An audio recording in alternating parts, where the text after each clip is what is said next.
Hey guys, and welcome to a special classic edition of Interactive Wrestling Radio, unearthed and put back online now on YouTube for the first time ever. Hope you guys enjoy this episode, sending out our thoughts and prayers to the Queen of Extreme, Francine, who joined us as our weekly call-in host back in 2005 and 2006, who's currently in the hospital. Rest in peace to the big guy upstairs, Viscera, Big Daddy V, Mabel, whatever you want to call him. Great classic episode of the Wrestling Epicenter on the Blaze 1260 AM. If you're listening to this out there in YouTube land, please hit that subscribe button. Please follow us on Twitter at WEpicenter and find us on Facebook at facebook.com/Wrestling Epicenter. And I think it goes without saying, but visit us online at www.wrestlingepicenter.com for news, all the great content, and of course our store. Enjoy. Oh, baby. This is the world's largest love machine, and you're tuning in to the Blaze 1260 AM, and stay tuned. You're listening to Interactive Wrestling Radio, featuring the interactive interview, courtesy of WrestlingEpicenter.com.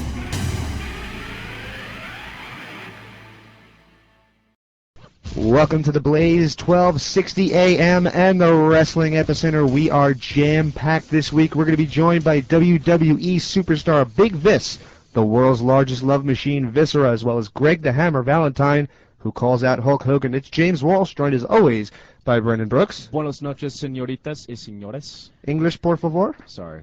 Hola, guys. What's up?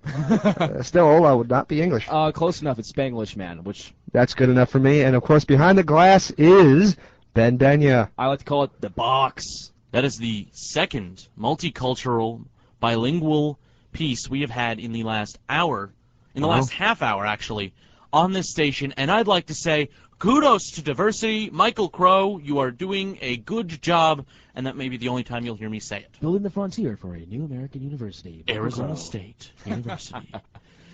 It's an inside joke for those of us who go to school here. Yes, Everybody else it is is. listening. They're like, what the hell are they talking Well, about? quite What's frankly, going I don't know on? what we're talking about either, so... Well, therefore... we Take that for what it's worth. We have an hour and a half of stuff that we don't know what we're talking about. It's Hey, really a splendid show. I've made a lifetime out of talking about things I don't know what I'm talking about. You only half know it if it's right, or half know it's wrong. So Yep. therefore, but Queen of the Extreme Francine, not yet calling in, but will be very, very shortly. Thanks, Francine. Oh, come on, be No, polite. I will be polite, and I will say, please call in for the sake of the person behind the glass. Francine, you will make Ben's life very, very, very, very Easy. easy, happy-go-lucky. I'll just scramble back here for a couple of minutes. All right, well, why don't we start out? Scramble. You want to start out with the first topic of the week? Yeah, first topic of the week is, drumroll please, Brrr. drug testing. Both Dustin Goldust Rhodes and Rob Conway showed the drug testing this past Monday night. They were on air, no reason, and we're wondering why. Well, I'll give you two examples of why. First of all, for Goldust. Why do you think Goldust wasn't there? Goldust has an excuse. At least Goldust can say, well, I'm not really on the full-time roster. I didn't know I had to participate in it. Rob Conway? Because I'm going to fail it. Exactly. I mean, I've known plenty of people who've, if they have a drug test, just don't show up. And apparently they've gone that way. Rob Conway's case, Yes. right there, just, being the connoisseur of theme music, just listen to his theme music. Just look at me. Ain't I a sight to see? Please don't sing. God, please don't sing. The sight to see part is just killing me, Ben. Just look at me. You cannot get me to pee. Sorry. I hope not, because that'd be kind of awkward, James. I mean, Not under the desk, anyway. sorry, Bill Clinton joke just ran through my head and ran out. Maybe later. Pointing from Ben. Ben, yeah? What is up? I believe we have Francine. Francine, are you with us? Hello, boys. How are you?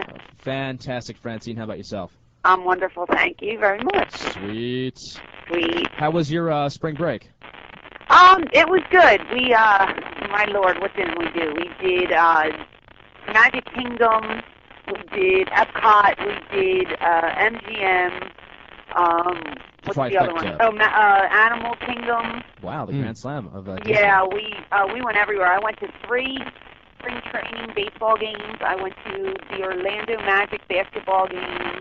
I did a lot in 8 days down there, so it was a lot of fun. Did you see any signs that said caution in bird droppings? No. Okay, because there's apparently signs popping up all over Orlando saying but to be a careful bird- for bird droppings. A bird flew into my head. Whoa. Like, yeah, well, he clipped Fabio me. style. Well, we were sitting in Disney, and we were eating, and we were sitting under a tree, and all these, like, little black birds kept, like, flying and going into this tree, but the way, they just didn't, like, fly, they, like, swooped. Mm-hmm. And this one bird just had the nerve to just swoop and, like, graze my forehead. And I was like, did anybody just see that bird just, like, totally hit me? Just, yeah, so, you know. But I didn't sell for it. No, yeah. No, I wouldn't. I just, like, brushed it off. No, it was you meant that to happen. Not really, but I wouldn't sell, so. Yeah, whenever anything stupid like that happens to me, I just pretend it didn't happen and hope nobody saw it, but somebody always does. Well, I pointed it out. Yeah, if stupid things happen, I don't even care. I'm like, did you just see me fall down 8 flights of steps? It was great. You know, if you can't laugh at yourself, who can you laugh at? Well, that happened to me at MSG. I pretended I was trying to run down the steps because I almost fell, and I ended up jumping over a barricade at the end, and a security guard just was laughing because he knew I didn't mean to. But that's beyond the story. Did you get hurt? No, but that's the funny that's thing. I didn't fall, but I kind of did.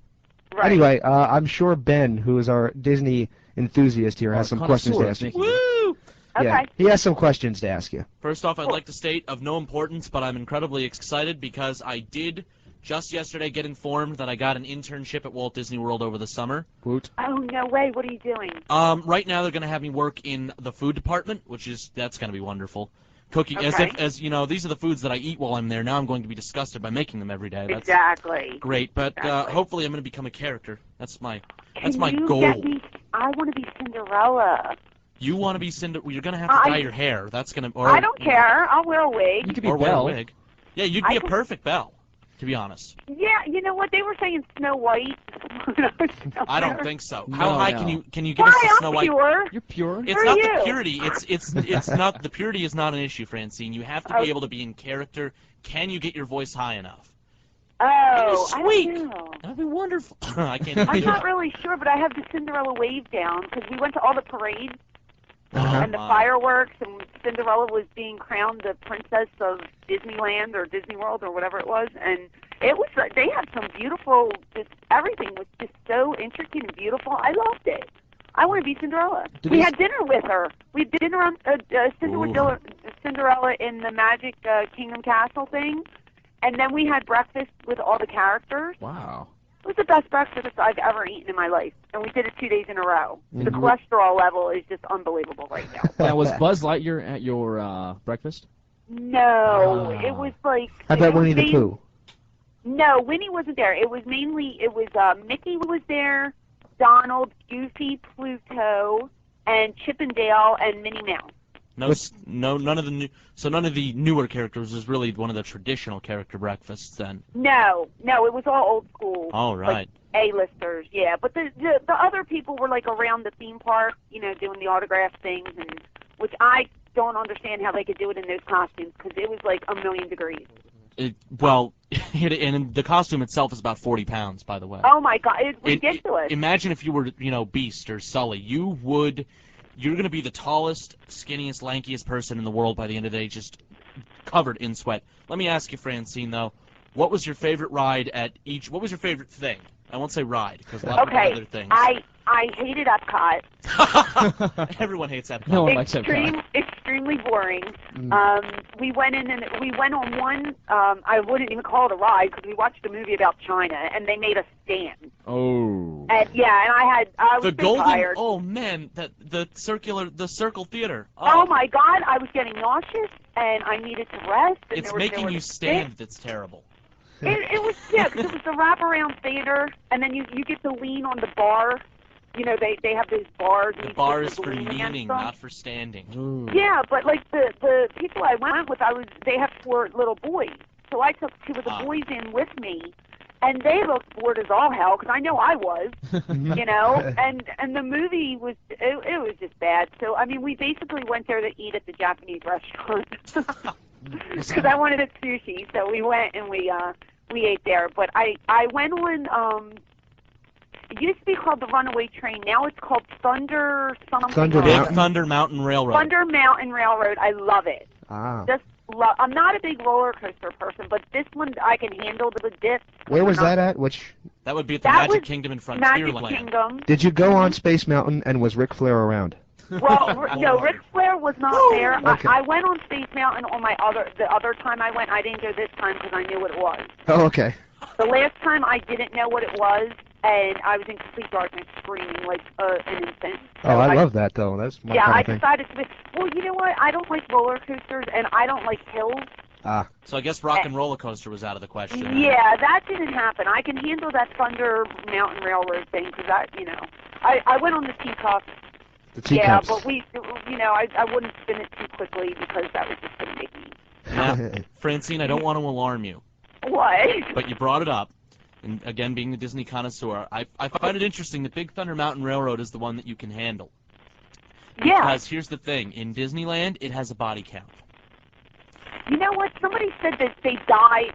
Somebody died on it, or In Disneyland, in California, there was Yeah. someone, it was a freak accident.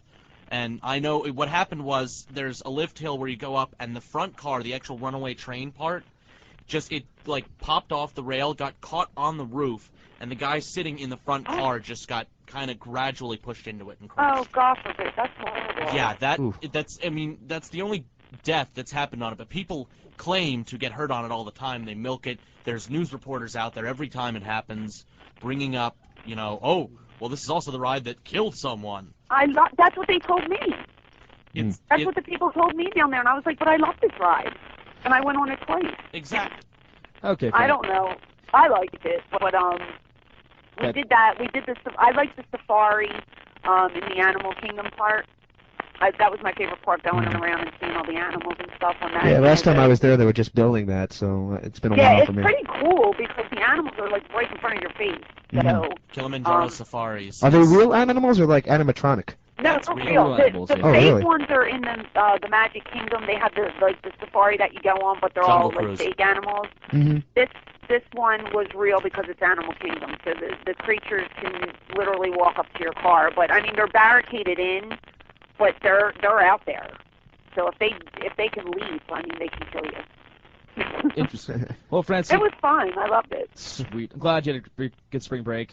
I Me, did. I don't The remember first time I ever went on spring break. I never even went on spring break before. Well, you're like me because I'd never gone on anywhere spring break. No. You go one time, just go on a spring break. But Well, the only choice we really have down here is to go down to Mexico, and no offense to our Mexicans, but I've only been to Rocky Point, and I'm never going back. yeah, it was. I'm pretty sure to get to. I think I cut a promo from Shane Douglas, and I said, if you're going to get me to leave, you're going to get me to leave in a F-damn box. Whoa, There you go. Ouch. But see, my spring break wasn't like showing boobs and drinking beer. That's my spring break. Yeah, I mean, I've never done that spring break, and I didn't consider this a spring break either, because I'm really breaking from nothing. Right. Like, what am I breaking from? The monotony of everyday life. But it was a really nice trip, so I had a good time. Exactly. Well, jumping to the wrestling. We are a wrestling show. I gotta remember we're back on wrestling now. Come on. I know. It's just like Disney. It's no fun, It's though, like but- Disney, beer, breasts. I Boobs love. and wrestling. boobs and Okay. wrestling. Disney I love beer it. and breast, it's the dream. It's my trifecta of dream stuff. But Okay. quick question: do you think Goldust should actually take a drug test, even though he's not a full-time employee? Because I heard about that. Like, what's his deal? How often does he have to show up to the arena? well, the new I don't know how often he has to show up, but the new basically status now is all WWE employees have to take a drug test for pretty much everything. Right. And- Except marijuana. Except marijuana. Oh, because Yeah, Because yeah, they all are. that's not a drug. But still, before we go to break, he was basically he's saying he shouldn't have to because he's not a full-time employee, and I'm not sure what's his his road schedule, James? I don't know his road schedule. All I know is that he's probably there mostly because of Dusty. And Right. I don't know. I mean, I think that if everybody's going to be included, he should have been there. We'll see if he takes it next week. The one that really interested me was Rob Conway refusing to take it, because that probably tells me if I'm not going to take the drug test, I'm probably going to fail it.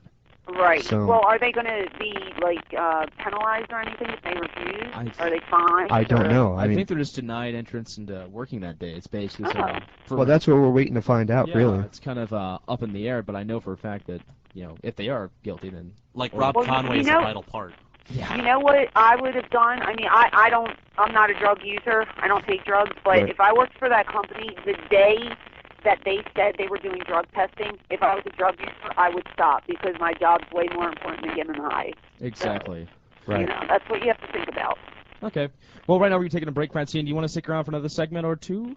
Why not? Sweet. Okay. See? Sorry. It's okay. You're listening to the Wrestling Epicenter on the Blaze, 12:60 a.m. We'll be right back. Later on the show, we'll be having Viscera. And Greg the Hammer Valentine. Take us away.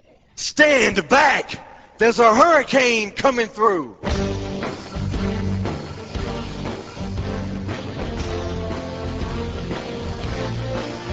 Stand back and welcome back to the Wrestling Epicenter on the Blaze, 12:60 a.m. I'm Brendan Brooks with always Senor Walsh, Mr. Yes. Benya. Again, I'm Spanish.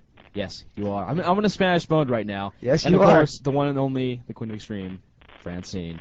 Hola. Hola, ¿cómo estás? Francine, I'd like to make it apparent that he points to the ceiling when he says your name. So you are, in fact, a goddess on this show. Yeah. Oh, gosh. It's like we're pointing up to God, and you're like, Well, yes. he's either doing that for me or he's thinking it's taboo. I'm talking about the big man. Big man. Brendan. Yes. I'm pointing up. I'm like, Francine, are you with us? Yeah, but you're either thinking of me as taboo, so. Oh, wow. Okay, well, the next topic I have to bring up to you, Francine, is we've been doing a kind of a chain of interviews on the other show. It's called 3 Count Wrestling.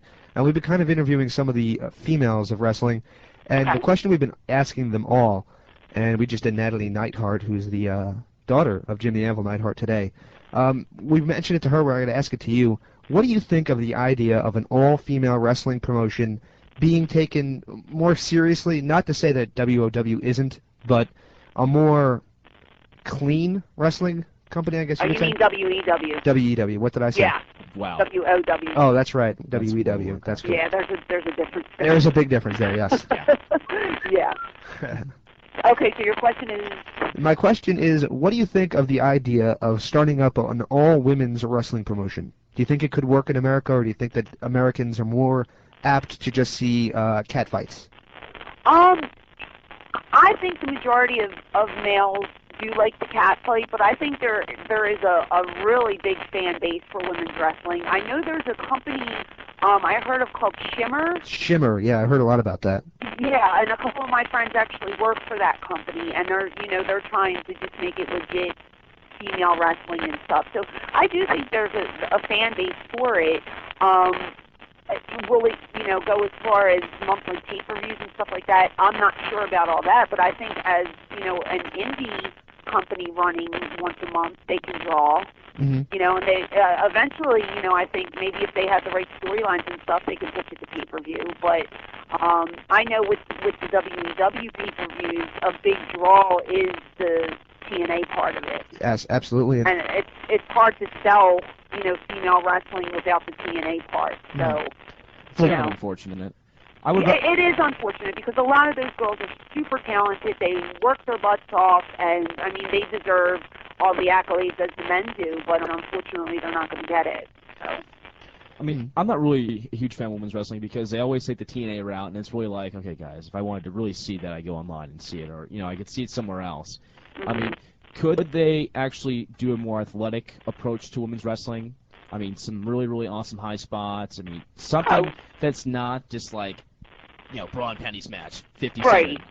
Absolutely. I mean, and as much as people make fun of WEW, there is a nice mixture. Right. There are really, really talented girls that will go out there and do the high spots and do those 20-minute matches. Mm-hmm. And, we give our fans a mixture of everything because, out of everything that we offer, somebody's got to like something in there. Right. And that's what's good about the company because there is that mix.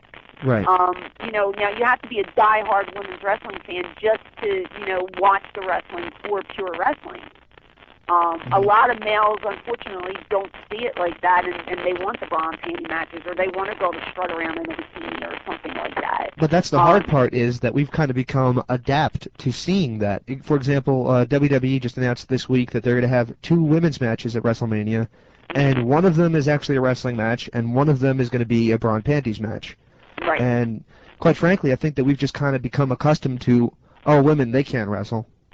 Whether or not I agree with that, it's irrelevant. I don't agree with it, but that seems to be what they condition a typical WWE fan to think. Well, you know, I don't think it's so much they can't wrestle. I just think that he thinks that this type of stuff will sell more.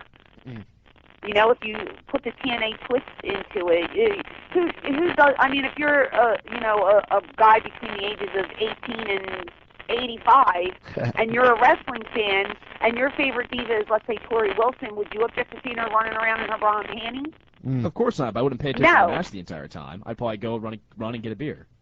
Okay, well, that's you. do. Right, and that's you. But you know, for the majority, for that demographic, I think you have to have a mixture.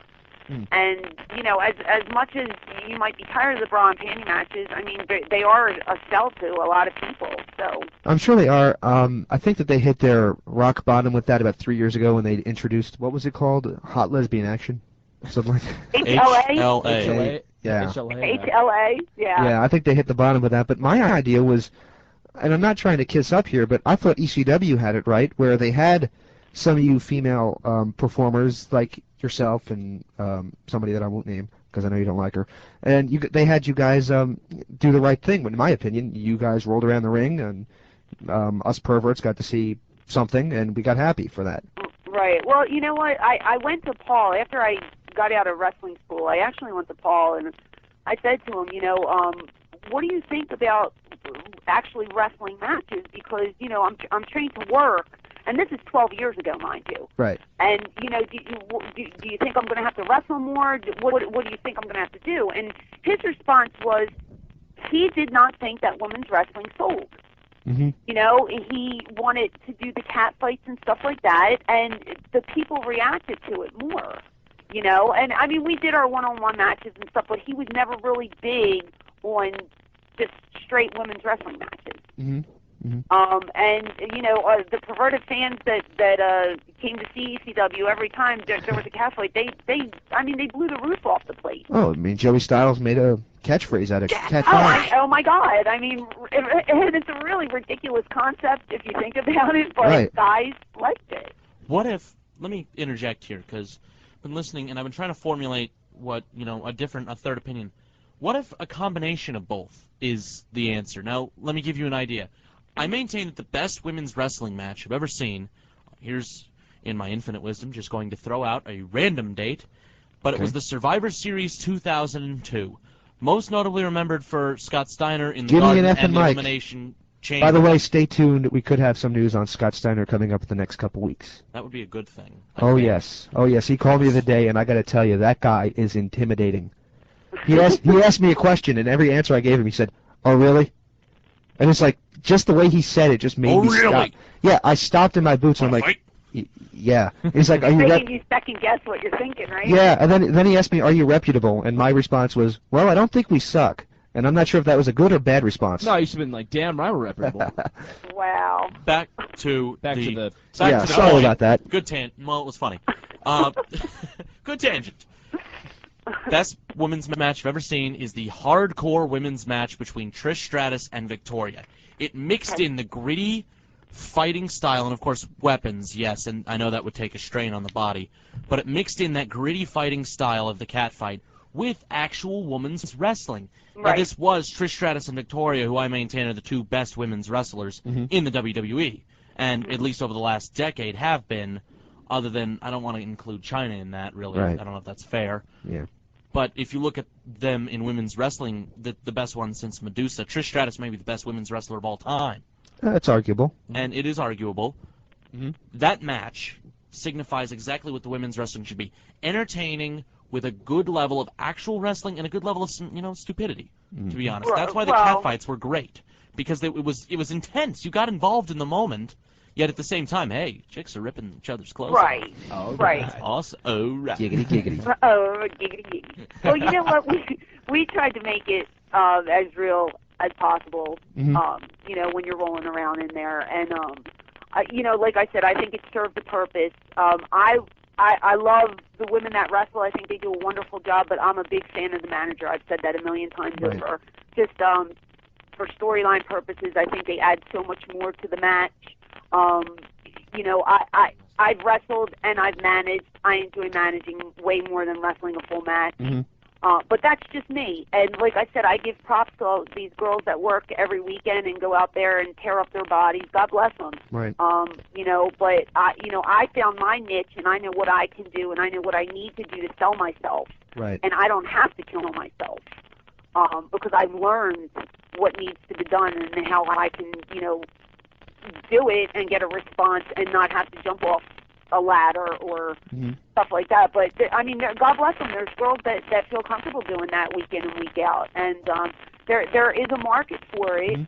But I don't know if they'll ever get the respect that they deserve. One last question. Because men always look at women as these objects. You know, they want to. I mean, you know, you bend over, show us. I mean, you know, I can be saying a promo from the heart, and you get to show us your. Yeah, I know. You I know know, exactly what and you mean. it's like there's not that much respect when it comes to that kind of stuff. So. Yeah, I'm sure you heard a lot worse when you were just walking around the ring too. Oh, I mean, well, you know, my character was one that wasn't the nicest person. So Yeah, I mean, you kind of inspired that too. Yeah, I mean, I wanted it because as a heel, that's how you know you're doing your job correctly. But there were moments when you're trying to be serious or you're trying to do something, and you know, they just let you have it. So I mean, the respect factor is not there. And I don't know if it ever will be, you know. But One last thing I have to ask you before we let you go for this week. Okay. Tammy Lynn Sitch just did a shoot interview. And, oh boy, I have not yet read it, or seen it, I should say. But somebody sent me a copy and given me, like, the hot topics of what is discussed. Is she as out there as she sounded? What's that? Is she as out there as she sounded? I mean, she called Missy Hyatt a crack addict and a whole bunch of really nasty things. You know what? This is all I'm going to say. I love Tammy. I love Missy. They're both good friends of mine. Neither of them have ever done me wrong. Right. This is between the two of them, and they're going to have to get through this. I mean, we're all working together this weekend. Yeah, and that's the funny thing is there's actually a video on your website of those two just sitting down and chatting with each other, which is relatively recent. Yeah, I know, and we're all working in North Carolina this weekend. The three of us, along with Sean Stasiak and Just Incredible and a bunch of people, and we're doing this show. And then this. What company is that for? It's for Tommy Ace. Geez, I don't know what the company's called. It's on the website. But anyway, yeah. So we're all working there, and then you know something like this comes out, and I'm just like, look, I'm not getting in the middle of it. You're both my friends. Have you heard about it before I mentioned it? Yes. Okay. All right, just making sure. Well, before we let you go, just want to give us a quick plug for the website? Sure. www.forever Francine, listen to me. www.MissyHyattandFrancineTV.com. Did you like our new layout? The new layout, I like it very much, yes. Yeah, good, okay. It's a lot cleaner, because I noticed that the old one, you were having a little bit of trouble with the links after a while. Okay, so this one's working better. This one's working better, yes. Okay. Anything new coming up? I know Missy just did an audio update for everybody, so maybe she'll talk about the Tammy thing. I'm not sure what she said. We're planning on having her on the Weekend Warrior show to talk about it, but if she doesn't want to talk about it, obviously I'm not going to force her to. Okay, well, you can just ask her, and I'm sure she'll say yay or nay, but... Well, when does Missy say nay, though, to be honest? Never. So like I said, I said I'm Switzerland. Yeah. Please, I love both of you, you know, let's all mend this. Can't we all just get along? Apparently not, but we'll know more after this weekend, so keep your fingers crossed. I'll have the camera with me. You're bringing the camera with you? I'm bringing the video camera. So maybe for good content, maybe they'll have a cat fight. Speaking of cat fights. Yeah. Yeah, you never know. I just said the tape's ready to go. All right. So you never know what you're going to see on the website. All right, and that's www.MissyHyattandFrancineTV.com. Francine, as always, thank you so much for joining us. Okay, guys, thank you, and I guess I'll talk to you next Wednesday. We'll see you next week. All right, guys, take care.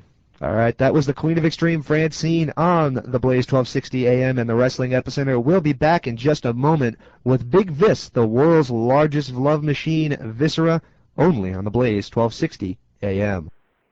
Yo, monkeys. It's me, DDP, the king of bada bing, the master of the diamond cutter, the three-time world champion, WWE Hall of Famer, and founder and CEO of DDPY. That's right, monkey, DDP Yoga. And you, are you monkeys? You're listening to Interactive Wrestling Radio. And that's not a bad thing. Hell, that's a good thing. Bang! As it is our distinguished pleasure to be joined by a WWE superstar, Viscera. Viscera, how you doing?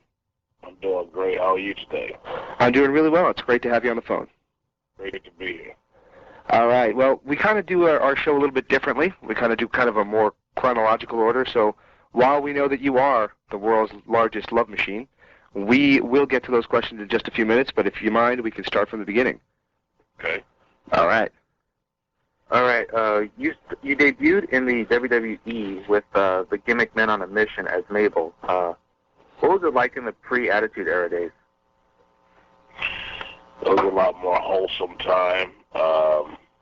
We were totally family entertainment, and it was a very fun period for me. You know, I had the time of my life back then.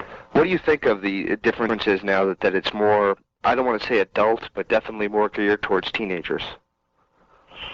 I mean, I like both, but I would have to say that I like the more wholesome time better, for obvious reasons. And without being an idiot, what do you mean by obvious reasons? Well, I mean, it was more of a wholesome entertainment. Right. It was less TNA. Really, there was no TNA back then. Pretty much, no. And there was no. It was less violent, less vulgar, and but I guess you got to give the people what they want, and it's just a reflection on our society. You know, you got to give people what they want, and that's the reason why we are where we are today. Now, in 1995, won the King of the Ring tournament, which I have to be honest, it really surprised me that you won, because that one, well, anyone could have won it that year. Did you expect to win, or, well, that's just the question. Did you expect to win before they told you? Or? Well, actually, I knew about it for a long time before it happened, and you know, it was definitely one of the best times of my career. I was the first one to pin The Undertaker on a pay-per-view, and, you know, that's something I'm real proud of. And, you know, I wish they'd bring the King of the Ring tournaments back, because I think they're real exciting. Yeah, I always thought that those kind of pay-per-views added more to the shows, in that everybody looks forward to the Royal Rumble because they know what they're getting. Yeah. And this was definitely a gimmick-style match or format for a pay-per-view that people seem to look forward to. Absolutely. Well, at SummerSlam 95, you had a match with Diesel, and if you watched the Rise and Fall of the ECW DVD, they kind of point towards that match and point towards the crowd reaction, chanting ECW during the match. As a competitor in the ring, did you notice the chants? Actually, it wasn't chanted during that match. It was chanted during the King of the Ring tournament, during Savio Vega and my match. And, yeah, I noticed it. And, like I said, it was a totally wholesome time for the WWE right there. They were trying to, you know, stay a certain way. And here you have ECW that was the total opposite, and they were exploiting the total opposite and more of a hardcore style. And our society was changing at that time, and that was basically what that was all about. And it wasn't that they liked ECW more than WWE or WWF at the time. It was just that they was pretty much telling WWE, okay, this is what we want. This is what we want you to do. This is the route we want you to go. What is your opinion of ECW? Did you like it, or were you not opposed to it? Well, actually, I worked for ECW. I know you did. I love hardcore wrestling. I wish they would bring the hardcore title back. I think the ECW absolutely changed the business, and for a lot of better ways. I think it's a lot more exciting now than it was 10 years ago, or what have you. And ECW's to blame. Well, after your reign as King Mabel, you had a short feud with The Undertaker where you were injured. How did the injury occur in the first place? When I was injured? Yeah. Basically, I mean, being a wrestler, you're always nursing some type of injury, you know. Mm-hmm. And during that time, I had just got off of the run with Kevin Nash and, and Shawn Michaels, and, you just accumulate injuries just on a daily basis, really. It's one thing or another. Some days worse than others, but it's just one of those things, man. Just keep pressing on. Mm. Yeah, and while you were out with that injury, you were also unfortunately released at the time. Any reasons for that? Or?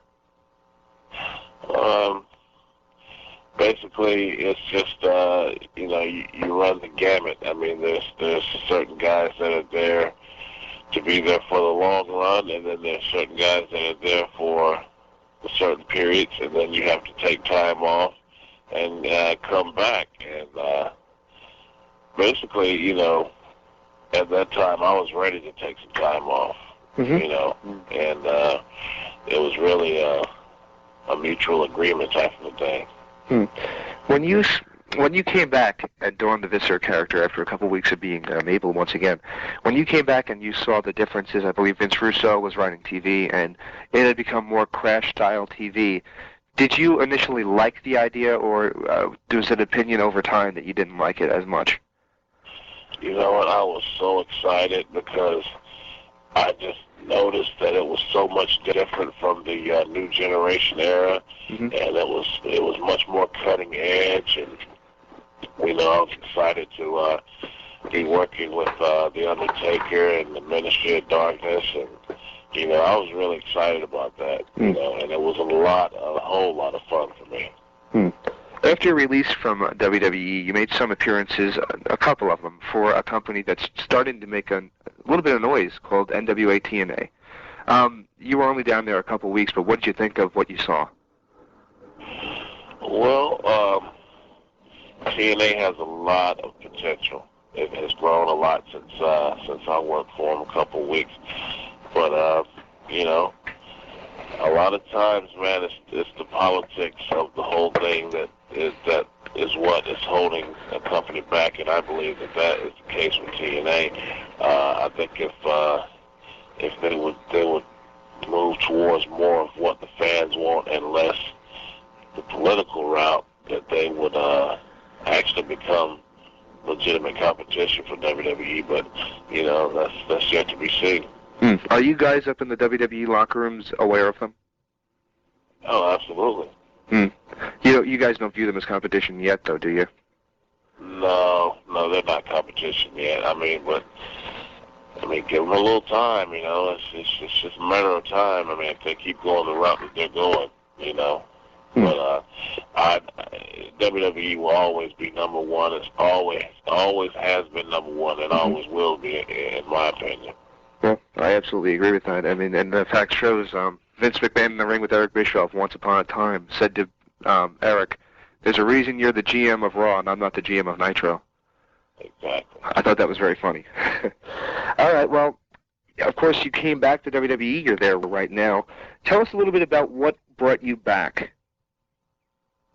Well, there was another situation where I got injured. When I was doing the Ministry of Darkness thing. Well, actually, we had just got out of the Ministry of Darkness persona, and I got injured in a match with Rikishi.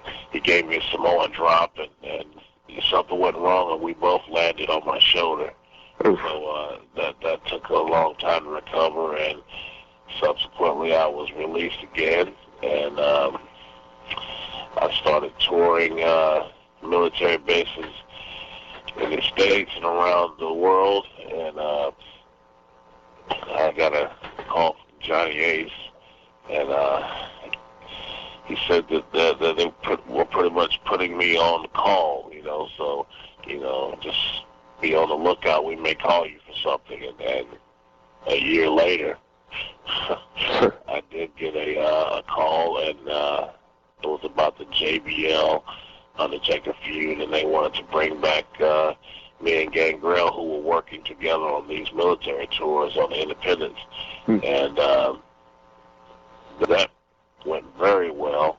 I hate that they didn't do anything with me and Gangrel, because we were supposed to be a tag team, and that didn't work out as well. David Heath is an excellent human being, and I think he got a raw deal right there, but How come they kept you and didn't keep him? I have no idea. I was very upset with that, because I'm very good friends with David and Luna, Gangrel and Luna Vachon, and right. all of us were very excited about it, and we were being told one thing, and they absolutely went the other way. But we're just puppets, man. We don't have any control at all, and what happens.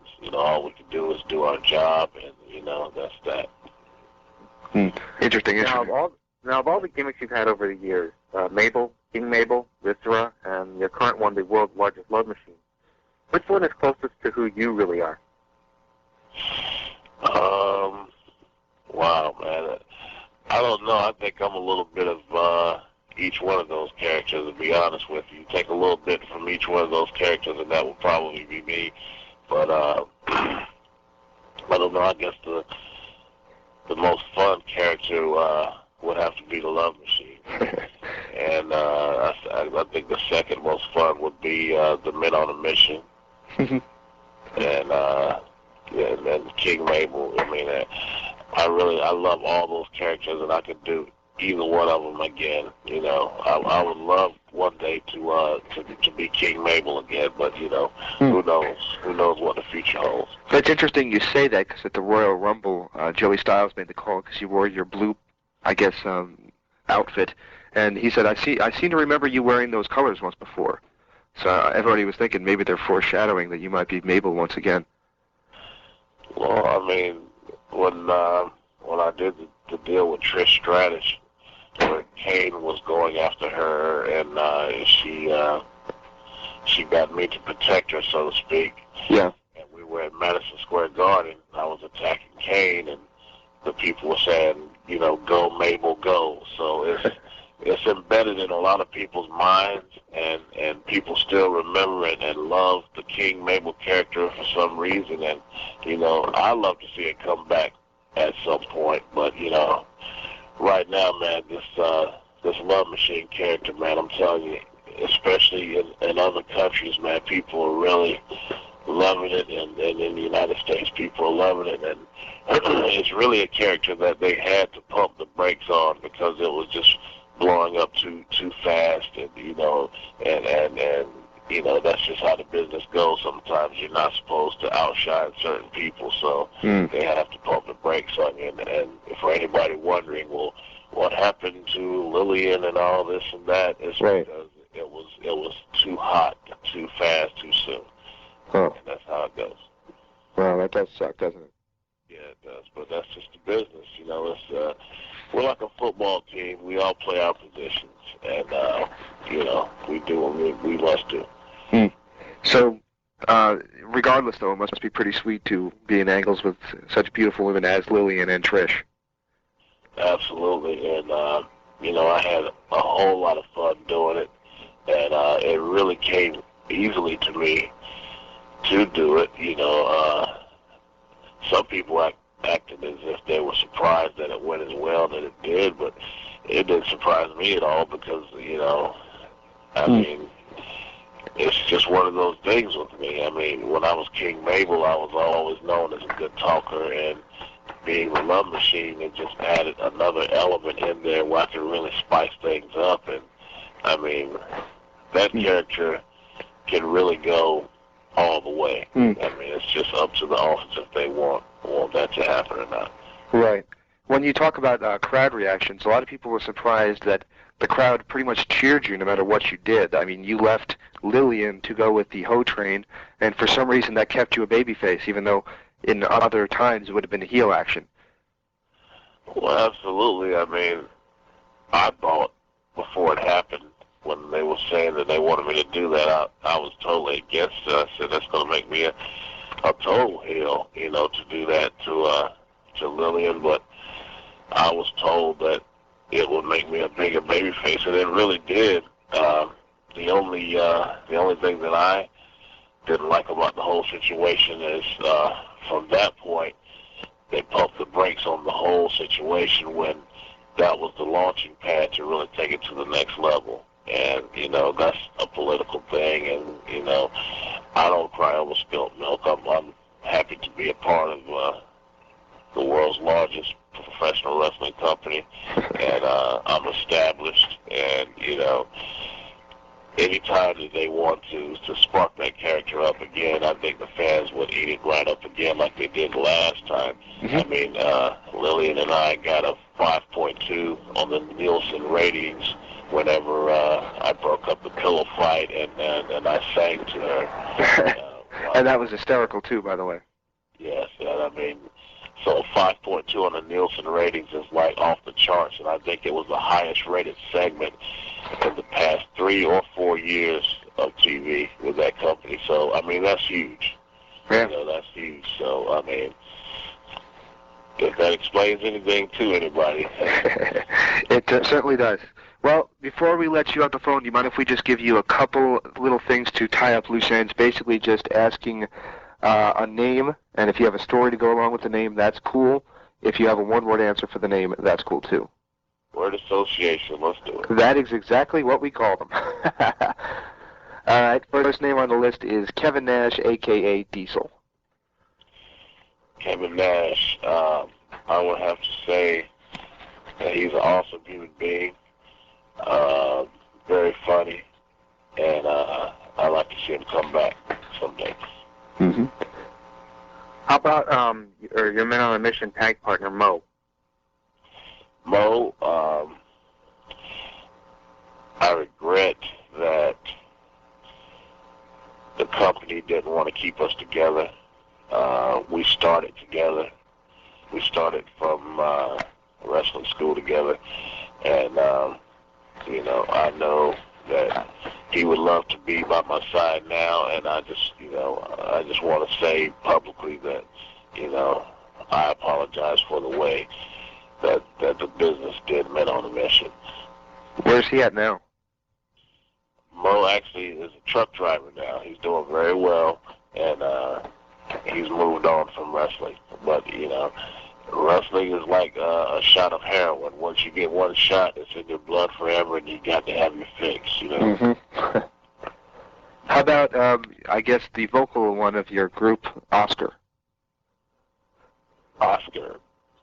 I don't keep in touch with Oscar as well, but the last I heard, he was doing a radio show in Chicago. How about your current tag team partner, Val Venus? Val Venus. I would have to say Val Venus is the best tag team partner I've ever had. I'm looking forward to us maybe one day being tag team champions. People love us together, and it seems to be a natural fit. Yeah, it really is. And matter of fact, when they first changed me over to the Love Machine, I went up to Val and I said, one day we're going to have to tag up, and shortly after we did. But Val is an awesome human being, a great wrestler, man, and I love working with him, and hopefully we'll be tag team champions one day. Mm-hmm. How about another former tag team partner that I just thought of, Midian? lady, Dennis Knight. He's a chef now. And same situation with him and Mo. You know, the last time I saw him, he was kind of upset at the fact that when I attacked The Undertaker, it wasn't himself and me, you know, because we were a tag team. And, you know, again, I'd have to say, you know, I apologize for the way the business does things. You know, all we can do is do what the boss tells us to do. And a lot of times, you know, you might like things and they like the way things are going, but, you know, if they want it to change, it must change. And, you know, that's that. Excellent. Two names left on the list. We have Triple H. Triple H. I've always said this, and I'll say it again. Triple H is the smartest wrestler in the history of the wrestling business. This guy is smart beyond the charts, man. I mean, he was on the weakest link, and he won, you know, that show, and it didn't surprise me at all. He's very intelligent, and when it's all said and done, he's going to go down in history as the greatest world champion that there ever was, guaranteed. And the last name I have for you is your boss, Vince McMahon. Vince McMahon, the greatest boss in the history of the world, man. He is he's a billionaire, but he's down to earth. He's approachable. I was with this man when he was going through a steroid trial, and, you know, I felt his pain there, and, you know, I've been with him through many years and seen him change, but, you know, the one thing remains the same about him is he's a genuine person. You know, he's down to earth when he doesn't have to be. And a lot of people knock Vince and try to say bad things about him, but when it comes down to it, he gave a lot of people opportunities to feed their families. And, you know, when it comes down to it, man, that's what it's all about. And, you know, my hat's off to Vince, man. He's the man that took this business to where it is today. And you can't knock him. And anybody that does knock him, they got to go through me first. Well, that actually brings us to our final question, then we'll let you off the phone, and that question is, we just interviewed superstar Billy Graham the other day, and he was talking about the new drug policy that the WWE has instilled. What is your impression of the drug policy as a current WWE performer? My impression of it is it's a good thing because I've been doing this for 16 years, and I've seen a lot of wrestlers come and go due to their demons, and I would have to say that it's a good thing just to save some lives, man. Just not to see, you know, guys go down the same road, and, you know, it's really sad what I've witnessed throughout my career, but I think that this is definitely a step in the right direction. I'm happy to be a part of it, man. And, you know, it should help things a lot. A lot of people are kind of curious if they're going to implement it on the bigger name stars. As far as you know, are they going to make it a very strict policy? Time will tell, man. You know, I'm hoping that it will be, you know, but you know, as far as I can see, I think it will be, and it'll save some lives and lengthen some careers. So it's a good thing, and it's yet to be seen, you know, what happens. But I hope that it is straight down the line, and yeah, I mean, it's a good thing, no doubt about it. Well, once again, we can't thank you enough for your time here today, and we look forward to seeing you in the upcoming weeks of WWE Raw. All right, thanks a lot. Thanks a lot. Hold on just 1 sec, okay? Right. I just stopped recording, but can I ask you for one little favor before we let you go? Yeah. Can we ask you for just a liner for our radio station? Basically saying this is Viscera and you're listening to The Blaze 1260 AM? The Blaze 1260 AM. That's correct. All right. Okay. You ready? Yeah, 5, 4, 3, 2. Oh, baby, This is the world's largest love machine, and you've just been turning it. I forgot what you said. It's the... That's correct. The Blaze. Right? Yes, that's correct.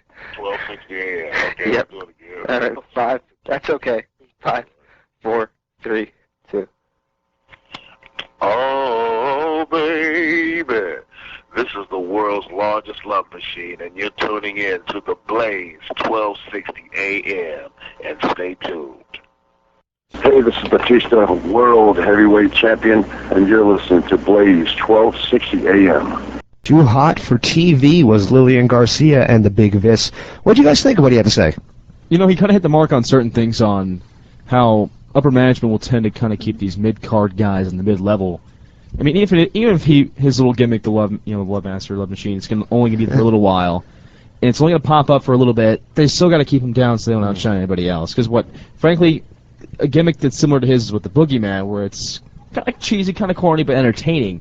So I can kind of see why the management didn't want to do that, because He humps too much. his opponents.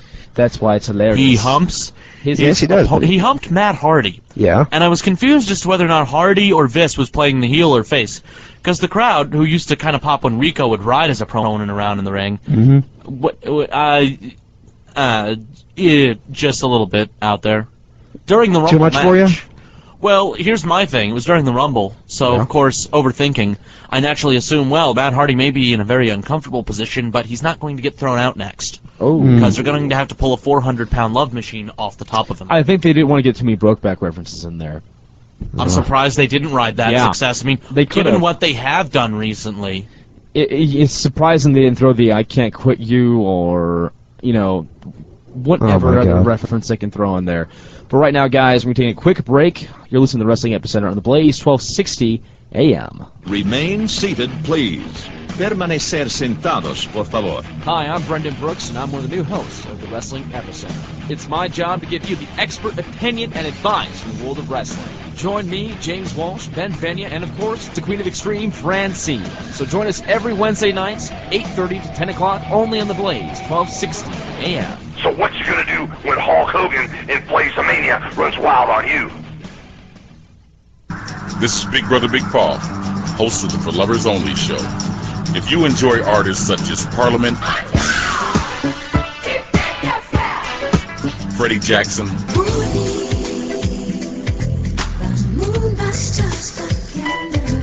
and Mariah Carey,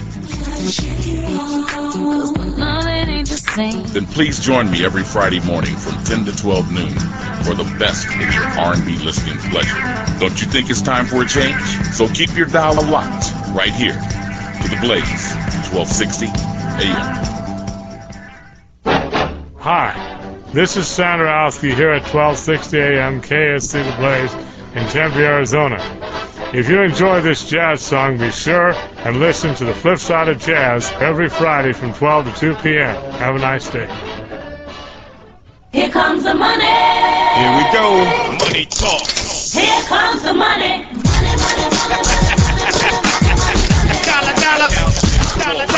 Welcome back to the Wrestling Epicenter on the Blaze, 1260 a.m. I'm Brendan Brooks with James Walsh to the left and Ben in the penalty box in the glass.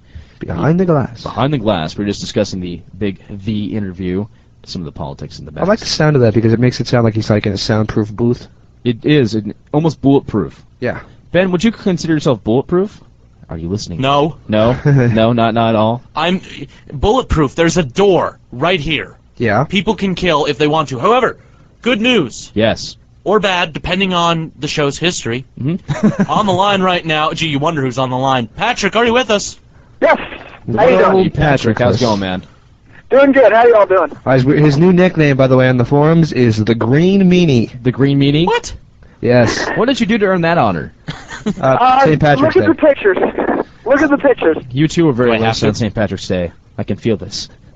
Oh, yeah. St. Patrick's Day, Patrick took a picture. He actually painted himself green.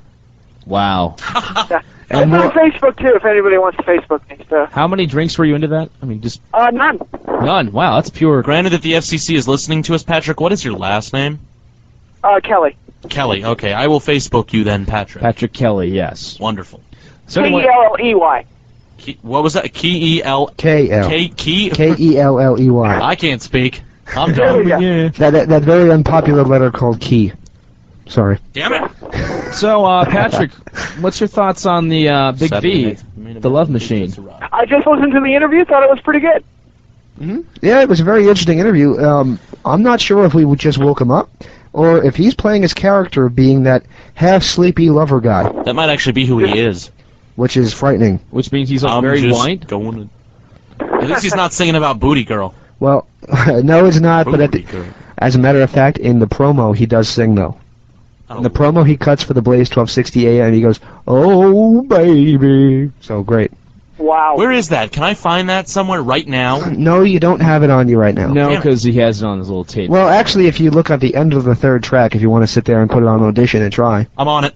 All right, go ahead. Go for it. Out of the three gimmicks, Big V's had, the notable gimmicks he's had over the years, which one's your favorite?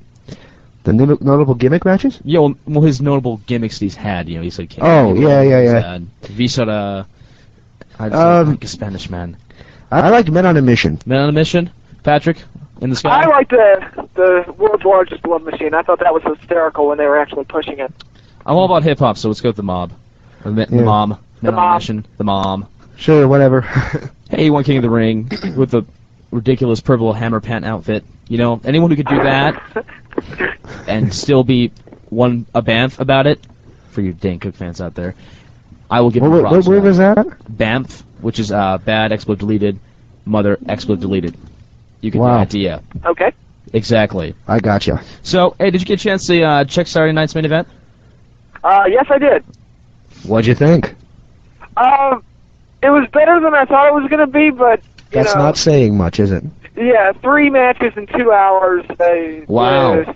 See, I wasn't in town for that, so I kind of missed it. I was out of town, like what I usually do on the weekends. But so, yeah, it wasn't very good. Do you mind if I go on a little bit of a rant here, though? 3, 2, 1. Initiate rant. Initiate rant. Rant initiated. I find it funny that when I was checking the feedback of the show on our forums, WrestlingEpicenter.com, cheap pop, I was reading the forums and everybody saying, wow, they're spoiling us tonight. We got flaming tables, we got chairs, we got a Divas match, we got the biggest stars, we got the crowd chanting Cena sucks. We got spoiled tonight. And then when the show ended, everybody's like, that wasn't that good. So they really threw everything at you guys. Yeah, what I read, and then what happens? It wasn't good enough. They could have gone into your home and had Mickey James sit on your lap, and you guys still would have said no. It was not good enough. I wouldn't. Well, yeah, but still. No, I honestly was not all that impressed with the show. Yeah, I know you weren't, and you're one of the few that actually said during it you didn't like it that much, and right after it said you didn't like it that much. But half the guys in our forums, and I'm not trying to badmouth you guys, seem to take a 180. You liked it during the event, and then afterwards you're like, it wasn't so good. Now, I heard the handicap tag match was the lowest rated segment on the show. Is that true? Yes, but there's probably a reason for that, and that is because you looked like you were staring at the sun during the match. Who did the lighting to that match? I mean, there was fog and smoke, and everything was super bright. It was horrible. Man, they need to put their lights at 70% next time, maybe. I don't know what happened during that match. What also didn't help, even though I liked the look, even though Patrick didn't, was they had white ropes for this event, which I thought made it look a little unique. That's kind of... I'm trying to get a picture of the white rope look. It looks stupid. Yeah, I think liked it. Stupid was the right word. WCW Saturday Night Main Event, or Saturday Night, yellow ropes, stupid, which were just elevator cables with rubber. It would have looked fine. Ask Mick Foley. Yeah, I'll probably say that. The white ropes would have looked fine if the ring mat wasn't the same color. Yeah. How about red, white, and blue ropes? Oh, wait. I'm sorry. That's just too obvious. No, that's only for Great American Bash. By the way, since I did just get back in, I have it for you, and I'm going to leave the mics on. Okay. So please, trying to swear. Try and control yourself. I have here Viscera. I have it. I just spent 2 minutes finding it. Okay. This is Viscera singing to us. This is station identification. Go for Your it. mics are still on. Say station ID. Station identification. All silence, please. 3, 2. Oh, baby. This is the world's largest love machine, and you've just been turning it. I forgot what you said. It's the I just had to play him going, "Oh baby," more than anything else. Yeah, I found that, and it was like I don't want to waste too much time on it. So. Yeah, he gets it right the next time, but still, it's pretty fun that he Is said that funnier than the one that Maddie Neidhart did for Weekend Warriors? Oh, she tried to do it, and she just laughed the entire time, which is good because she has a very sweet laugh. Oh, that's cute. But that doesn't make it.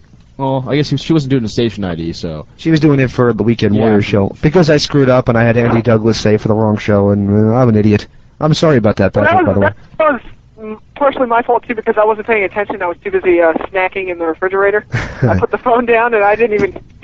It's like when you were on the phone with Christopher Daniels and you're in the other room. Yeah, that... Hi! Woo! Back to the Saturday Night Main Event, as I call it, the SNME. SNME? Yes. SME. SME. Yeah. SME. Why would they have a beer drinking contest? I mean, to fill time and because they think Austin can't wrestle? Yeah, and Austin can still draw ratings. Not enough, apparently, though. When you're getting beaten by cops, you want to really think about that. Yeah. The problem was, and I said this a long time ago, Austin's run had a shelf life, and that shelf life has expired. And no one else can do... I don't want to say no one else can do what Austin's doing, but I have to go on this tear. Because we're going to get to it. We're going to get to Shane McMahon and Shawn Michaels and the whole Vince McMahon, Shawn Michaels gimmick. But given the amount of time we have left on the show... Right. 2 weeks before WrestleMania, Vince McMahon is wrestling, seems like every other year at WrestleMania, you know, whatever he wants to do. I'm amazed that guy can still move. It is. I think he's indestructible. There's something... Someone's giving McMahon, like, the super serum soldier thing ever to keep him walking and still kicking ass. I want to know if anyone, including yourself, Patrick... Okay. Can honestly tell me they care about Shawn Michaels and Vince McMahon, because you know what? It's based upon, they try to make it based upon something. They started it back in November with the Bret Hart DVD thing, but it's crap. It's not doing anything positive. They're trying to make Shawn Michaels look like Steve Austin. This is born-again Christian coming out to the song Sexy Boy at 40, Shawn Michaels. So, what's wrong with that?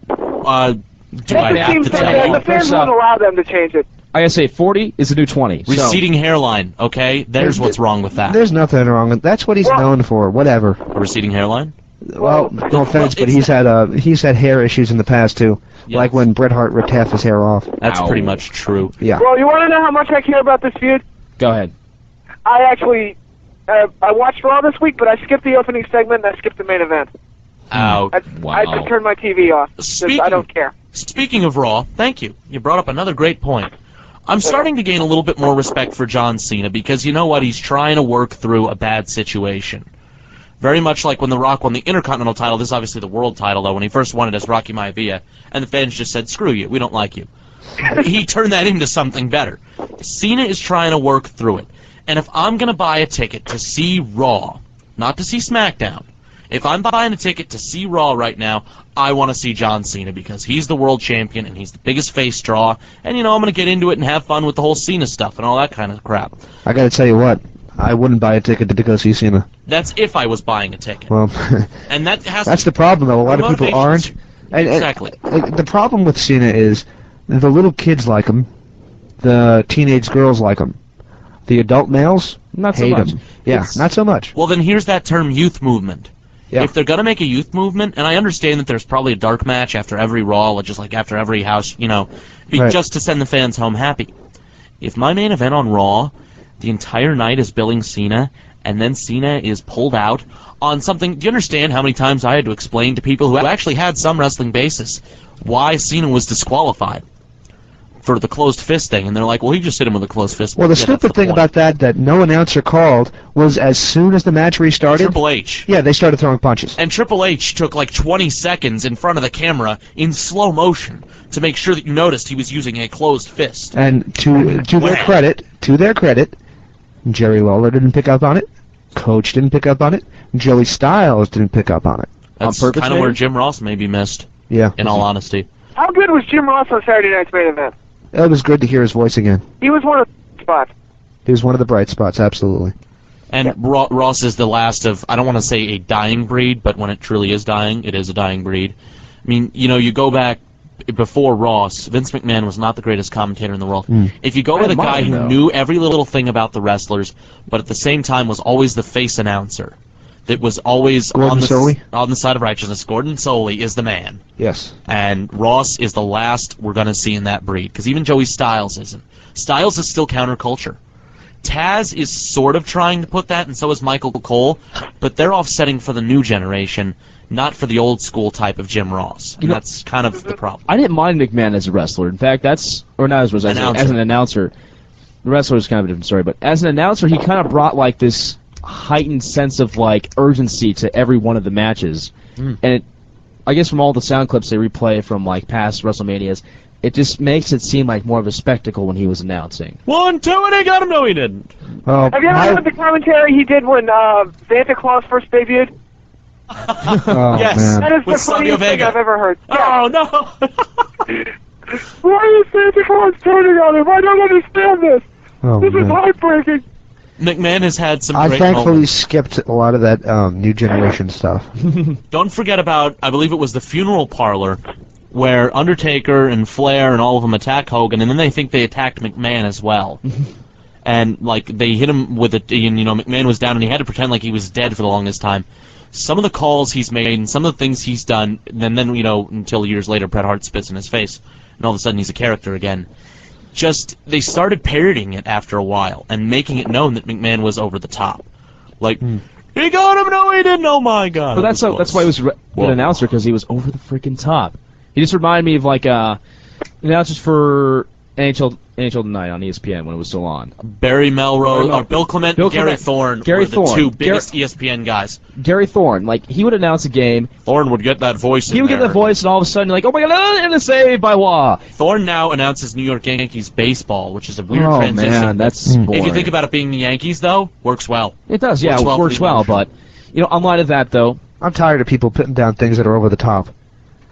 Why not? Go over the top. Go over the top. I don't care. I will give have a character. Have fun with your life, for crying out loud. I'm sick and tired of this mellow crap. Come on, have a character. Get a life. This is where I'm going to give John Cena a lot of credit. I don't like the rap gimmick because, you know what, you could see it coming that it wasn't going to last long with the fans because he doesn't do enough with it. He's supposed to be tough and from the hood. That's why he gets the crap kicked out of him on a weekly basis. Right. I don't know. Exactly. But he speaks unit. Cena cutting the promo he cut with the skin flute thing and all that stuff, that is when he is at his best. That is where he needs to be utilized. Oh, gee, John Cena making a gay joke. I never saw it coming. It's funnier than him getting his ass kicked. Yeah, I mean, it's much more entertaining than that, but on this note, guys, we're going to take a break right now. Patrick? We're going to let you go. Call back in later in the show if you feel it's necessary. Okay, and stay tuned for more Patrick, as Patrick is going to be a part of the Greg the Hammer Valentine interview coming up in just a few minutes on The Blaze, 1260 AM. Welcome back to the Blaze 1260 AM as we are now being joined by a WWE Hall of Famer, Greg the Hammer Valentine. Greg, how you doing? I'm doing good, buddy. It's good to have you on the show. Thank you. Alrighty, let's get right into the questions. The first one I have for you is, it has recently been reported that you have challenged Hulk Hogan. Do you want to comment on this right now? You know, I tried to ignore the rumors, but a month ago I heard a rumor that WWE wanted this match. They wanted Greg Valentine against Hulk Hogan, and then I heard it. Hogan turned it down on. I think the reason he turned it down is I was too small, and he either wanted a bigger name or I don't think that was it, but I was too small, and he wanted someone younger. That was it. And he turned it down. But WWE wanted the match, and several times he turned it down. So, but this is not, I don't know if this etched in stone. This is a rumor. 2 weeks later, I get I get bombarded with this all over New York City when I went up there to appear at Captain Lou Albano's DVD premiere up there in the city. It was all over the place. And so I said, well, yeah, I did hear about it, but you know what, if it's true, I think it is true, a rumor to fly like this. WWE wanted the classic wrestling match, Greg the Hammer Valentine against Hulk Hogan. He turned it down. He going to be there anyway. He's going to induct Mean Gene Okerlund in the Hall of Fame. He could have came out and wrestled me. I think he ruined my chances, let alone his chances to be in that great big WrestleMania 22. But the bottom line is, he don't want to wrestle me because I'm not one of his friends. and he's a coward. He's afraid of me. He's afraid I'll take him out. Now, I'm challenging him. I want to know why he turned it down.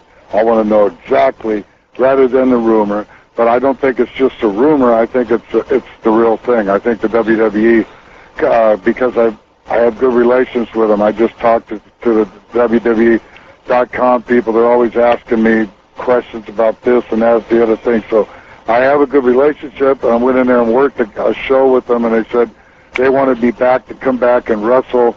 But they also was interested in my part about being able to tell the young kids what to do in the ring and maybe like an agent thing. But I never really heard back from them.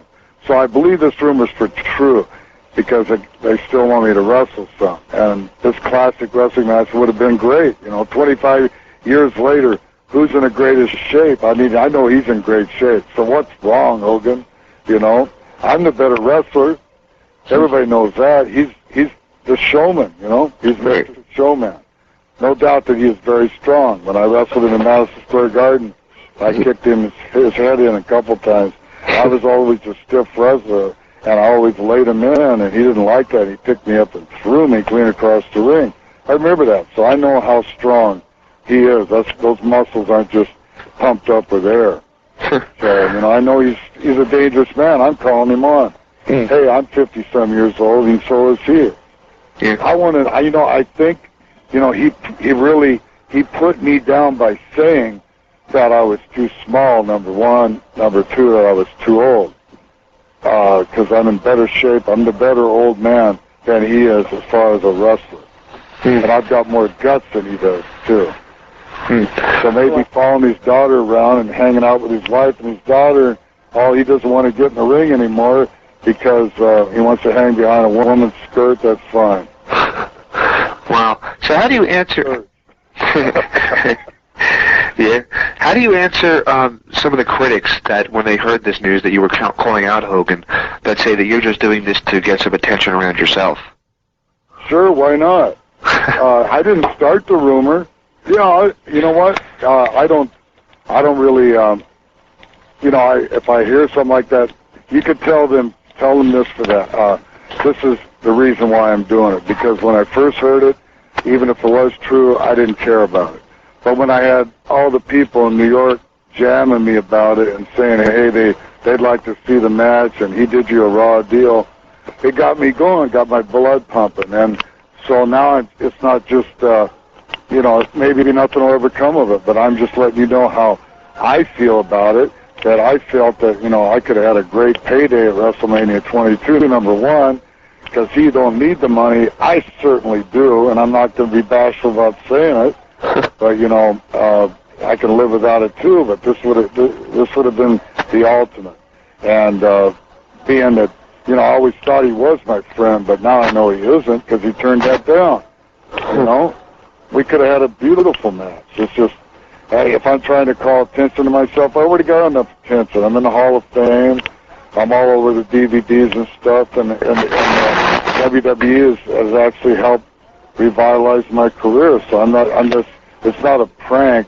It's just it's calling. I don't even want. There's no offense to the WWE. I think Hogan really did this, maybe just to hurt me. I don't know. I don't want to wrestle him. It would have been, hey, I could have, this would have been a great payday for both of us. But and I'm certainly a professional. I'm not gonna hurt him. I wouldn't imagine that you would.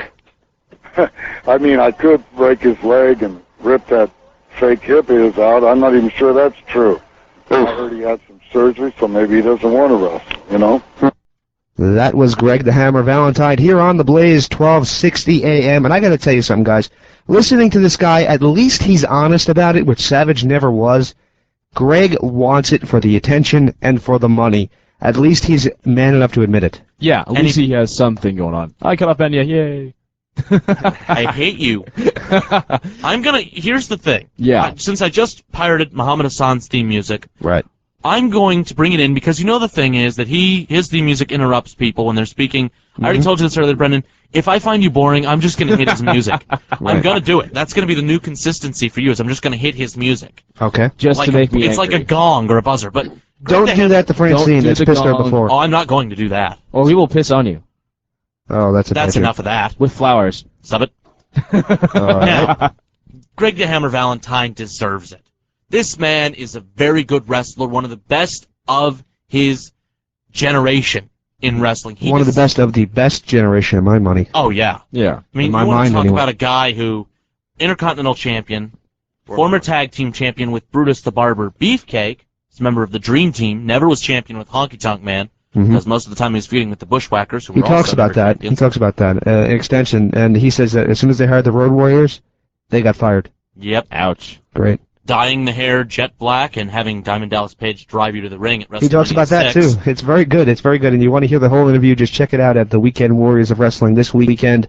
We're also going to proposition Missy Hyde about being called a crackhead. Oh, Lord. Ouch. Great. That was going south when you said proposition. Oh, But exactly. And I was going north. Oh. Now, Greg Valentine, you know, he deserves another match. Even if this is going to be the way it was going to be, he deserves it. And this could be, once again, us seeing what happens when egos get in the way. Although, to be fair, Valentine saying he wants to rip out his fake hip is not just humorous, but It's a bit over the top. Maybe worth watching. I'm not sure the ego's involved. I'm not sure what's going down. Gotta be honest, if I'm going to watch a Legends match, though, as much as Valentine and Hogan or Valentine and, you know, whoever would be compelling, I know that you want to keep it the Hall of Fame Legends, but why not Valentine and Flair? That's what I thought, too. Have a Legends match. It is the battle of the figure fours. Right, and they were all tag team partners. They wrestled each other in the past. I think that would be pretty good. The bottom line, though, is the Hogan match that's on WrestleMania tends to be seen as one of the top matches on the card, and I'm going to reference 18 with The Rock, even though it wasn't billed as the main event, and 19 with Vince McMahon. Once again, not billed as the main event, but got the most attention. It's on the DVD cover. It's just a match that gets the most attention, whereas Flair's matches, not really. I don't know, Flair's probably more seen as just like a... Flair's not a name He's that's not like a synonymous name, with he's- WrestleMania. Yeah, it's not really his name. And neither is, well, Valentine could have been, but is not. A name synonymous with WrestleMania is going to be the guy who was in the main event of 1, 2, 3, not 4, but he was involved in the main event of 4, 5, 6, 7. Not, well, yes, Yes, 7. 8. Almost 8. He was in what was the double main event at the time. He was in the last match of the And card, then in though. 9. Yeah, and then 9. Seven main events. Not to mention, Not to mention. you know, his appearance at 18, his appearance at 19, his appearance at WrestleMania 21 last year. He's starting to become a little bit more common in the WrestleMania lore yet again. Well, I would be surprised if you see him do much at this year's WrestleMania, though. No. I don't think so. Yeah, he's probably. I mean, he's most He's likely busy. busy, you know, promoting his new reality TV show. He is going to be inducting Gene Okerlund into the Hall of Which will be Fame the night awesome. before. And Bret Hart is going to be inducted by Steve Austin. So are they going to rehash that crap again?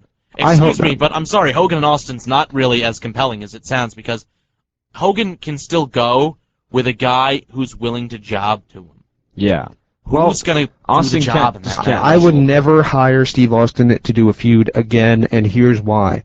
The guy walked out 3 days before a pay-per-view and said, I'm not doing the job, right before Taboo Tuesday. You had a month build-up, and then he walked out, and they had to have egg on their face and call Batista up to beg him to do something for them. Dave's great. Dave was absolutely there for them, but guess what? That is a month's worth of TV that they wasted on Steve Austin, and right then and there I realized, you know what? Austin era, it's over. It is. But right now, guys, we're taking a quick commercial break. Listen to the Wrestling Epicenter on the Blaze, 1260 a.m. A little more news about bringing back the big man. So. He's a man, such a man, such a man. He's a real man's man. He's a man. Welcome back to the Wrestling Epicenter on the Blaze, 1260 a.m. Yes. He is such a man. Such a man. Such a man. We could get like a whole Wow. bonus quartet going on in here just for that part. I'm the only one who did not sing, and I'm pretty proud of it. Well, let's Yeah, put it you this be way. proud of that. Yeah. Ben and I, tone deaf. Yeah. Totally. Totally out there. Totally out there. Hey, you play guitar. I do play guitar, but doesn't mean I can sing. I was in my high school production of Honk as a musical. I sang the opening number in a kilt. I did a wonderful job, but I was in a kilt, so it's not like anyone cared. Well, hey, you're a man Right. enough being a kilt, and I'll give you props for that. Real men wear kilts. Word. As Roddy Piper says. Oi. Speaking Next subject. It's time. Two of the bigger subjects. I think we got some time to kill. Final 10 minutes of the show, roughly, and then we'll have our 3-minute warning. Not the song 3-minute warning. I'll bring it in eventually. You have a different 3-minute. Yes, theme and music. tonight it's going to be probably the most obscure thing. In the live chat room, they know what it is. Well, do they? Don't tell us what I'm not going to tell you. They know what it is in the live chat room, which is what. And makes also it a big scary. shout out to the guys in the live chat room. Thank you for supporting us and joining us all the way from wherever. Without you, there would be no me. Oh, wow. That's intense. Sorry. I wish I knew how to I quit think- you, Brendan. You complete me. That Good was job. quite possibly the most never mind. You had me That was at the hello. most homoerotic moment on the show tonight. Thank you, Brendan, You know, for a show- making us uncomfortable. What is that phrase show from that's about Brokeback? like men touching each other in tights. You would be surprised that, That the was most the most homoerotic. one. That was yeah, the worst that was the worst one, but still. What was the phrase from Brokeback? I can't get off of you? No, I can't. I was serious. What is the phrase? I can't quit you. Okay. That is the phrase. I can't get off. Or I wish I knew how to quit you. Thank you, Justin from the Peanut Gallery. However, right now, The big man. the big men, they're bringing them back because of the strength factor of the no steroid policy. Yeah, I guess so. Speaking of the no steroid policy, has anybody seen Test lately? I haven't had a chance yet. I know he's doing some dark matches. Holy, he's just signed today officially a contract, and he's going to be back. The guy is bigger than Chris Masters. No. He blew up like you would not believe. He's got veins coming out of all Like areas Scott of his Steiner body. veins or like? Yeah, probably bigger than Scott Steiner veins. Jesus Christ. I mean, he's legitimately 6'10", and he's got veins coming out of anywhere, everywhere. That guy could kill a tree That's a good with his promo. bare hands. I mean, that'd be actually a good promo for him. Did you just say kill a tree? Yes. Yes. All right. Well, I'm going to have to interrupt you. We have something more important than killing trees. What's that? A live caller. Mike, are you with us? Yes, sir. Mike, how's it going? Doing great. Just daily life. Like that. Say la vida. Say la vida. Living La Vida Loca? Is tonight like the Spanish theme? I mean, we're going to I thought that's what he was going to say, so whatever. I will say, I mean, even though we're trying to get to the main point, I just want to say I am extremely happy that Christopher Daniels is the ex-champion again. Yes, Christopher Daniels. We'll probably try to devote a little bit more time to TNA next week, even though we're going to kind of try to do a WrestleMania preview next week. But this week we're not going to talk much about TNA. But yes, it's good to see Christopher Daniels got the X Division title back at Destination X. And I actually have a copy of that waiting for me at home. I'll check it out as soon as I get there. Okay. So what are your thoughts on bringing back the big man on campus, per se, back to WWE? I mean, Test, The big man. Like, which one are you talking about? Test? We're particularly Test. Test right now, apparently swelled up. Test and Mordecai, and really quickly, James printed out the rundown, and this is the funniest spelling of Mordecai I've ever seen. The Professor, I'm going to start referring to myself as that because, well, I feel a little bit more dignified, not by much. Every time I hear Mordecai, I think of Chinese food. Not quite. Moriaki or something. I don't know. Mordecai, Okay. spelled by WWE, Mordecai. Mordecai. I really hope they don't bring him back as Mordecai, seriously. That character sucked.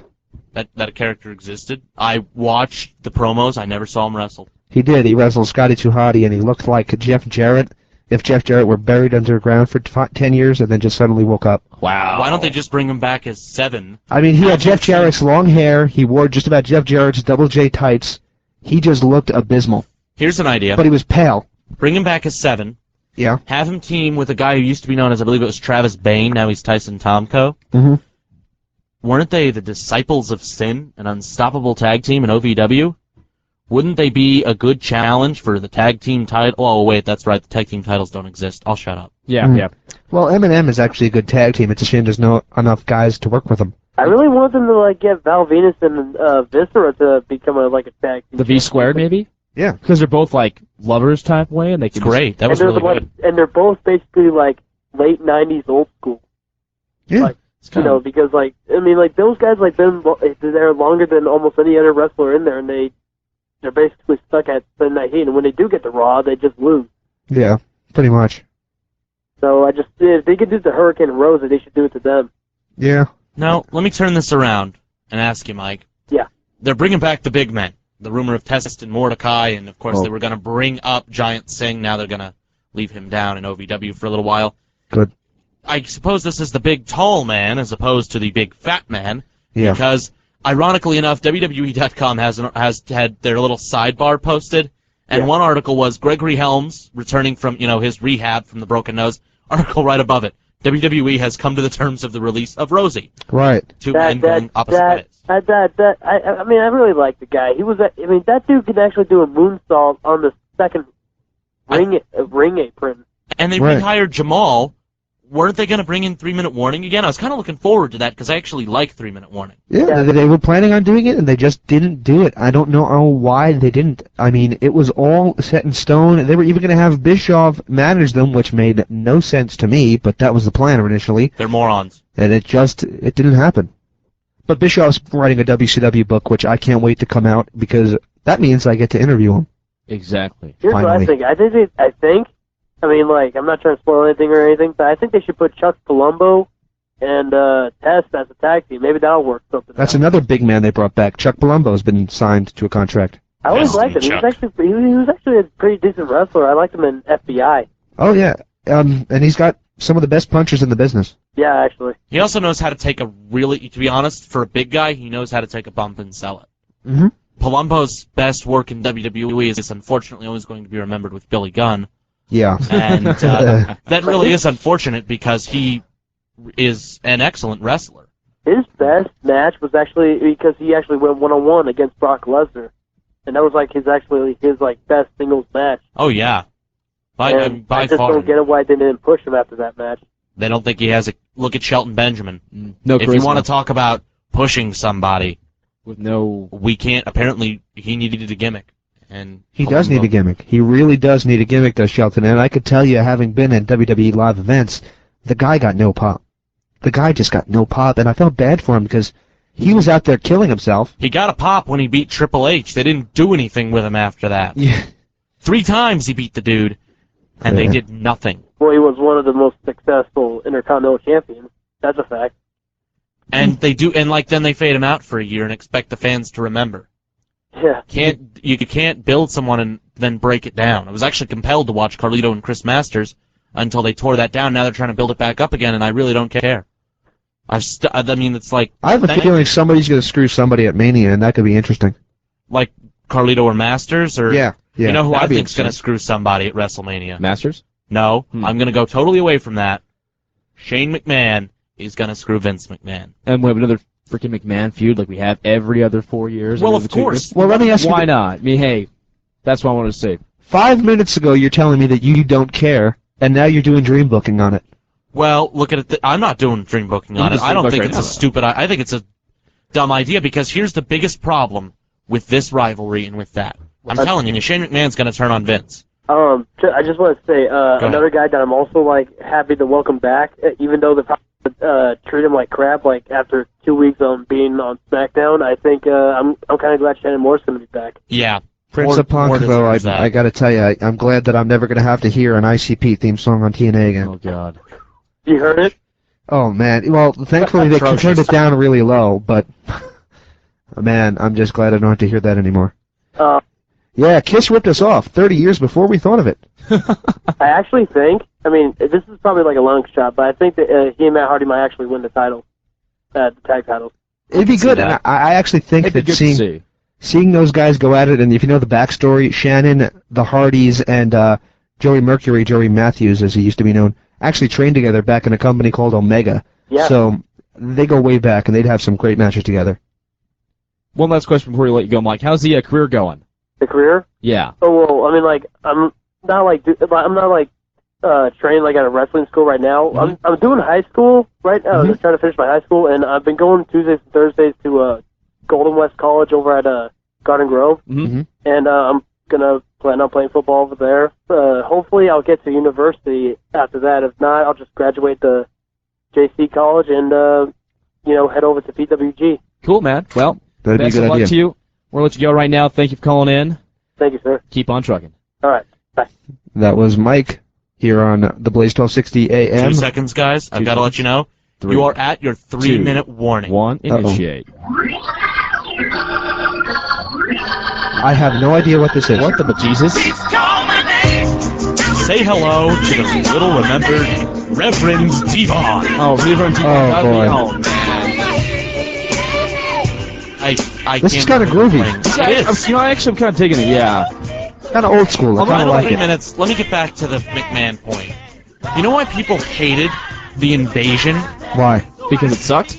Because it took the focus off of company versus company and made it McMahon versus McMahon versus McMahon. Yep. Because they always have to be like that, though. Well, another problem was the fans liked the idea of dream matches, but the problem was nobody dreamed of Chuck Palumbo against Triple H or the Hurricane against The Rock. Nobody dreamed about that. Chronic versus The Undertaker and Kane, and Chronic gets We've decimated been doing this in 2 for seconds. years, since we were like 93. Since we were kids, we were doing dream matches. You know, Goldberg, Steve Austin. Pretend matches. Pretend that 2000 and 2001 never happened. Pretend the roster from 1999, 1998 WCW still existed, and have those guys go head-to-head with the 2001 WWE guys. There's your dream matches. That's a lot of ego, but I'd like to see Scott Steiner Triple H because it'd be the clash of the egos and the clash of just. Are you high? Yes. We saw that. Royal Rumble And it was 2000. horrible. I want to see it again, though, so No. they could do it right the first time, the second time. Third. Hopefully. Yeah. Too many. They did it the second time, and it was pretty much more of the same. It was a little bit better than the first one. I just remember the first time. The first time, I almost had a heart attack, and I almost had my head explode if I would have saw one more belly-to-belly suplex. Yep. Ooh. Yep. It was just the same move over and over. And man slamming. What about this? Sting and insert. Let's see. Let's find another guy who paints his face in WWE. How about this? Sting and Papa Shango.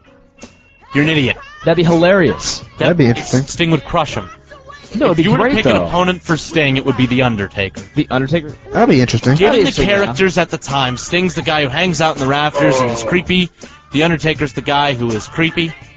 But Papa Shango can put a curse on him and make it much more hilarious. And make his paint run. And make his Like paint run. they did with the Warrior? I think it's the Warrior.